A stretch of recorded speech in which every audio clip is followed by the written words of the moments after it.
நல்லதே நினையுங்கள், நல்லதே நடக்கும். ஏப்ரல் 3, 2025 கடக ராசிக்காரர்களுக்கான இன்றைய பலன்கள். கடகராசிக்காரங்களே, உங்கள் வாழ்க்கையில் ஒரு மிகப்பெரிய ஒளிவட்டம் தெரியுது, சரிங்களா? இதுவரை நீங்கள் அனுபவப்பட்ட கஷ்டங்கள் வேறு எந்த ராசிக்காரங்களும் அந்த அளவுக்கு பற்றிருக்கவே மாட்டாங்க. எல்லாத்தையுமே நீங்கள் பார்த்துட்டீங்க. எதெல்லாம் கேட்கக்கூடாதோ அதை கேட்டுட்டீங்க.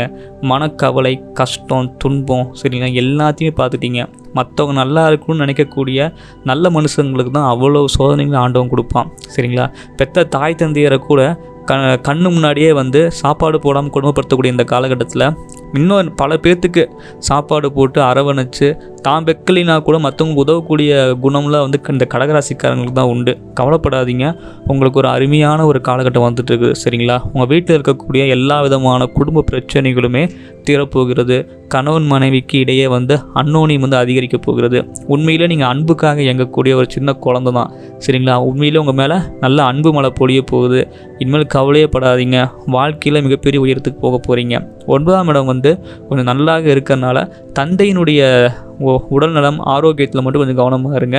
அதே நேரத்தில் தந்தையினுடைய சொத்துக்கள் உங்களுக்கு நிச்சயமாக இன்றைக்கி கிடைக்கும், சரிங்களா? அவர்கள் மூலமான நல்ல ஒரு ஆதாயங்கள் நிச்சயமாக உண்டு. ஆனால் தந்தையினுடைய உடல்நலம் ஆரோக்கியத்தில் சிறு சிறு பிரச்சனைகள் ஏற்படும்.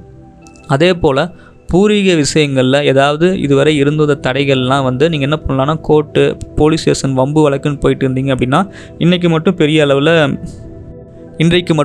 அளவில் நீங்கள் எந்த ஒரு முயற்சியும் பண்ண வேணாம். ஏன்னா ஒரு 2 நாள் போகட்டும். ஏன்னா உங்களுடைய ராசிக்கு 9ஆம் பாவகம் அப்படிங்கிறது தந்தை ஸ்தானம், பாக்கியஸ்தானம்.